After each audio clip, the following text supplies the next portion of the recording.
1:12. Abrimos en este momento este tiempo de cultura de cine que, como siempre, ya saben, disfrutamos de mano de Luis Alberto Jiménez, que es el director del blog Cine para Editar. Hola, Luis Alberto. Hola, Sonia, buenas tardes. Encantada de hablar contigo. ¿Y con quién más? ¿A qué invitada nos tienes preparada hoy?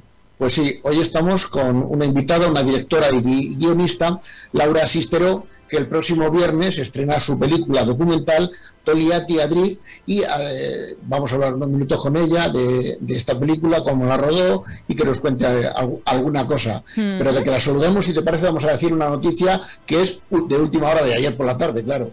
Así que si te parece, la saludamos. Bueno, vamos a saludar a Laura Sisteró. ¿Qué tal? Muy buenas tardes y bienvenida, Laura. Hola, ¿qué tal? Muy contenta de estar en vuestro programa y, no sé, muy entusiasmada, la verdad. Muchas gracias. Claro, a mí me tienen ascuas. A ver, ¿cuál es esa noticia, pues, Luis Alberto? Mira, ayer cuando estaba ultimando los detalles de esta charla que vamos a tener con Laura hoy, me llega un correo electrónico de la Academia de Cine con las 15 películas documentales finalistas al Goya a la mejor película documental, y entre ellas está Togliatti Adrift de Laura Sisteró. Luego, entonces, más actualidad no puede ser. Y si te parece, le podemos preguntar qué supone para ella, qué supone para ti, Laura, esta preselección, por lo menos entre las 15 preseleccionadas. Luego faltan las 5, que ojalá también estés tú ahí. ¿Qué supone para ti? Wow, pues la verdad es que aún estoy como procesándolo, compartiéndolo con mis familiares, con todo mi equipo, sobre todo, ¿no? Porque ha sido muchos años de trabajo con el proyecto y evidentemente pues una preselección a los Goya es algo que te sobrepasa un poco, ¿no? No me lo esperaba tampoco. Sí que nos ha ido muy bien en festivales nacionales, internacionales, y no sé, pero igualmente es como algo que te viene de repente y bueno, mucha ilusión y siempre significa muchas cosas, no solo estar ya preseleccionado ya dice muchísimo, así que, jolín, contentísima. Pues enhorabuena por esa selección, esa preselección y por esa película, por Togliatti Adrift, que ahora sí queremos que nos cuentes de qué trata. Preséntanos tu película. Bueno, pues Togliatti Adrift sigue a 3 adolescentes en una de las ciudades más pobres de Rusia. Esa ciudad le decimos como el Detroit ruso, porque allí se fabricaban todos los coches Lada durante la Unión Soviética, y hoy en día es una ciudad que está bastante abandonada. Entonces ha nacido como una nueva subcultura donde los chavales jóvenes compran esos coches oxidados que ya nadie quiere y hacen drift con ellos, hacen carreras con ellos como una manera de expresar esa rebeldía frente a un futuro desesperanzador que les depara, ¿no? Tú también eres la guionista, eres la creadora del guión. ¿Cómo te surgió esa idea tan original? Bueno, esa idea nació hace 7 años con un colega mío que es periodista, y los dos queríamos hacer un documental, y sí que de entre todas las ideas que teníamos, de repente Rusia era algo que estaba ahí en el aire, ¿no? También por totalmente desconocimiento, ¿no? de ese país. Entonces sí que llegó un artículo, me acuerdo, de que hablaba de Togliatti, que era como la ciudad más pobre de Rusia, y pensamos, ostras, cómo los adolescentes sobreviven en esa ciudad, ¿no? Y para ahí que nos fuimos, se fue primero David a nivel de research, de alguna manera periodístico, y después llegué yo, y con eso hice un teaser un poquito para después buscar productoras que estuvieran interesadas en hacer ese proyecto, ¿no? Y después, al cabo de 2 años, sí que ya pues empecé a plantearme esta idea, esta realidad, como una película como la que soy, ¿no? Que no es solo un reportaje de lo que pasa en esa ciudad, sino que realmente sigo a esos personajes de una manera casi como de ficción, digamos. No hay entrevistas, es mucho más observacional, y también trabajando mucho la música, la estética, la dirección de fotografía, etcétera, todos los elementos que pudiera para conformar esta película, ¿no? Bueno, Laura, ya nos has hablado de una de las protagonistas, que es la ciudad, Togliatti, pero háblanos de los otros, que además no son actores profesionales. No, claro, son gente real, ¿no? Aunque mucha gente sí que a veces me pregunta, ostras, no, para nada. Realmente esto fue, una vez ya pues tuve financiación para hacer la película, volví a Togliatti a buscar un poco cuáles serían mis protagonistas, y sí que buscaba gente que durante un año tuvieran un arco, que pudieran tener un cierto arco narrativo interesante, porque mi idea, siguiendo un poco la idea circular del drift, ¿no? De estar atrapados en esa realidad, ¿no? A través del drift, también buscaba hacer un drift en sus vidas, ir de invierno a invierno, ¿no? Entonces tenía que ver qué personajes, cómo se proyectaban en un año, ¿no? Y encontré estos 3 personajes. Tenemos a Lera, que es era la copiloto de su novio es parte de este movimiento, pero su novio está en el servicio militar, entonces ella le está esperando para tomar decisiones en su vida, pero al final pues empieza a decidir que quizás se quiere unir al movimiento, como siendo casi la primera chica que hace drift en esa ciudad. Después tenemos a Slava, que también habla mucho de la realidad rusa, que es llamado al servicio militar. Entonces, en Rusia, para no ir al servicio militar, tú puedes comprar un ticket que vale bastante dinero para lo que ellos pueden tener, para no ir al servicio militar. Lo que pasa que en una ciudad, justamente, con tan pocas oportunidades laborales para la juventud, es muy difícil poder saldarse ese momento de tu vida, ¿no? Entonces, vemos el periplo de Slava para no ir al servicio militar. Después tenemos a Misha, que es uno de los mejores estudiantes de su escuela, ¿no?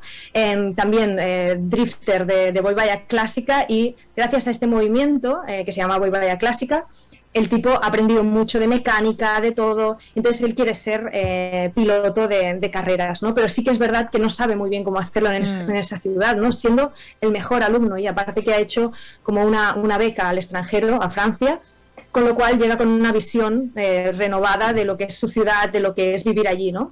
Todos estos personajes se confrontarán también con sus padres, sus abuelos, ¿no? Que de alguna manera también representan lo que era Toliati antes, ¿no? Una ciudad que era totalmente próspera, una ciudad donde todo era posible, venía gente de toda la Unión Soviética a trabajar a esa fábrica, ¿no? Entonces ellos recuerdan a un esplendor de ese momento de la ciudad y se confrontan con una juventud que ve un presente bastante desesperanzador. Hemos leído en el Pressbook un dato que a mí me parece muy curioso y quiero que compartas con nosotros. ¿Cómo conociste a este grupo de jóvenes? Porque parece que tu primera impresión cuando llegaste allí a la ciudad, todo nevado, en pleno invierno, fue un poco impactante. ¿Cómo los conociste y cómo fueron tus primeros momentos con ellos? No sé exactamente a qué te refieres.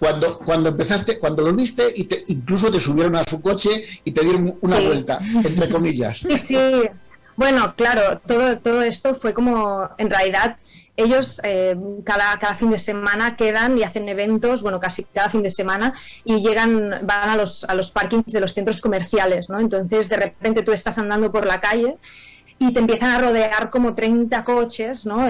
Todos con grafitis, con su música, haciendo mucho ruido, y los ves como totalmente orgullosos de ese movimiento, ¿no? Y sí que me impactó muchísimo, es decir, y lo que me enamoró realmente para hacer esta película era el símbolo del coche en sí mismo, más allá de que evidentemente es estético, me encantan los coches clásicos evidentemente, pero el hecho de que utilizaran un coche que fabricaban sus abuelos, que simbolizaba la prosperidad de la ciudad, y que los abuelos utilizaban para ir a un punto A y a un punto B, y ellos lo utilizaban para dar vueltas, ¿no? Utilizaban ya ese símbolo que estaba totalmente oxidado, que podemos hacer un paralelismo también con el mismo sistema que gobierna en Rusia, de alguna manera, ¿no? Y lo utilizaban para dar derrapes, para rebelarse, ¿no? Para empoderarse, de alguna manera, ¿no? Eso me generó como un impacto muy grande, y ahí tuve claro que se tenía que hacer una película de eso. También sí que es cierto que al haber estado tantos años abrazando esta narrativa, abrazando esta película, también me ha ayudado mucho a que mi pensamiento también evolucionara y que cada vez intentara que la película también fuera más profunda, no quedarnos solo con lo que es la superficie de estos chavales derrapando en Rusia, que está increíble, pero ostras, vamos a hacer una película de esto, vamos a buscar cuál es la profundidad de eso, ¿no? Vamos a buscar por qué necesitan rebelarse y cuál es este sistema, ¿no? Bueno, todo ello para pensar esto, hay que hacer una película acerca de ello, y te pusiste manos a la obra. ¿Cómo fue el rodaje? ¿Hubo muchos problemas para rodar sus vidas cotidianas? ¿Cuánto tiempo estuviste en Rusia? ¿Cómo fue?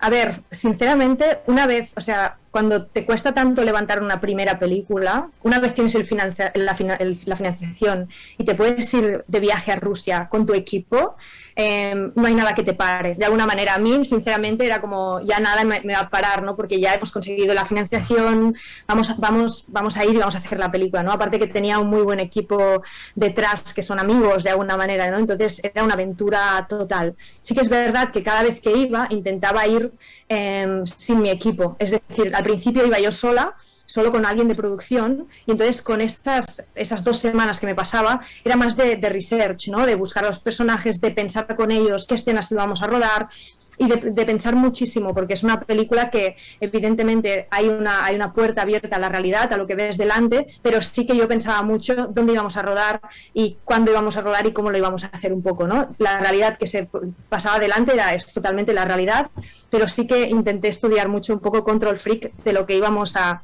rodar. Entonces esas 2 semanas me servían para conectar con mis personajes, que era algo muy importante porque es una película de personajes, y pensar estas escenas. Después venía mi equipo y estábamos 10-12 días de rodaje. Eso fueron 4 viajes durante un año, de invierno a invierno, como os he contado, ¿no? Rodando en condiciones, pues ya te digo, rodando a menos 21 grados, que es el trípode se nos rompía.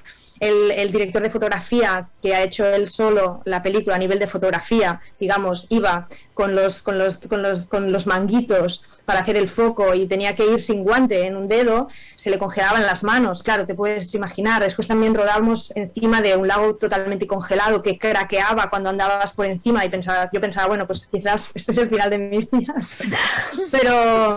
Y después la gente, evidentemente los chavales jóvenes muy agradecidos y muy dentro del proyecto en general. También los adolescentes de hoy en día están más acostumbrados a enseñarse, ¿no? A través de las redes, etcétera. Sí que es verdad que la gente de otros tipos de generaciones nos costaba mucho más acceder, ¿no? Había mucho recelo a nivel de qué estábamos haciendo, cuál era el proyecto, cuál era la visión. Entonces también me encargaba, a través de cenas, a través de conocer, a través de ir, de que me vieran también, de desnudarte tú como director, ¿no? De que vean que no eres solo una cámara y vas a hacer un proyecto y quieres sacar tu película, sino que tiene que ver contigo también, ¿no? Y que tú también eres una persona que ha vivido cosas y que hablas a través de ellos, y que eso es muy importante para conectar, ¿no? Y para que se crean que vamos a hacer una película, ¿no? Que juntos, no soy yo con mi visión haciendo la película, sino que lo vamos a hacer juntos, y tú vas a saber quién es Laura Sisteró, yo voy a saber quién es Leda, y vamos a hablar, ¿no? de esto. Y para mí eso era súper importante para todas las generaciones. Cuando hablaba con los abuelos, cuando hablaba con los adolescentes, con los padres, con todo, con el dueño de una tienda, con todo, ¿no? Como ir totalmente desde la honestidad y abriéndote, ¿no? Para conectar, porque sabía que ya que tenía el gran muro del idioma, porque yo no hablo ruso, evidentemente, tenía un traductor conmigo, pero intentándote comunicar lo mejor que puedas y que tengan toda la información para que no se sientan engañados, ¿no? Eso era muy, muy importante para mí. Bueno, pues como decimos, ha pasado por diferentes festivales, en Málaga, Cracovia, Docs Barcelona, Documenta Madrid, Docs Valencia, que también ha obtenido premios ahí, esa preselección de la que nos ha hablado Luis, y este viernes, pues su llegada a los cines, ¿no? Así que supongo que también esperando esa llegada al público en general. Sí, la verdad es que, claro, cuando hacemos cine, creo que todos lo hacemos para que la gente vaya al cine y lo vea, ¿no? En esas grandes pantallas con el sonido, porque al final estamos semanas pensando en cómo el sonido va a sonar en sala, como tal, que después también es válido verlo en tu ordenador, pero sí que es cierto que ese momento es experiencial, no es tanto ver una película, sino es vivir la experiencia de la película, ¿no? Y sí que cada vez que he ido a festivales intento ir a todos los que me invitan, porque para mí ese momento en que la gente ve la película, tienes el Q&A con el público la acaba de ver, tiene preguntas, ¡guau! Eso es magia, realmente. Y, o sea, estoy flipando de que vamos al cine, que estamos preseleccionados a los Goyas, es brutal. La verdad es que es algo que no me esperaba tampoco.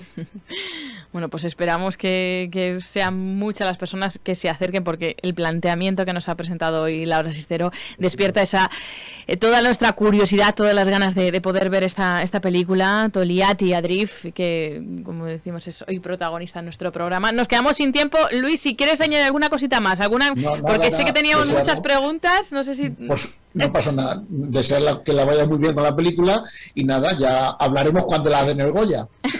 Eso, quedamos en Ay, eso. ojalá. Pues entonces no te despido, sino que te digo que hasta pronto, Laura Sistero. Nos volveremos a ver. Hasta Vamos. luego. Gracias y hasta pronto. Gracias. Luis Alberto, gracias Adiós. y hasta la semana que viene. No, hasta la siguiente, ¿eh? Esta, la siguiente, que es verdad que la que viene festivo. No te voy a hacer trabajar en festivo. Dentro de 2 semanas Vale. entonces, más Hasta descanso. luego. Chao. Adiós. Adiós.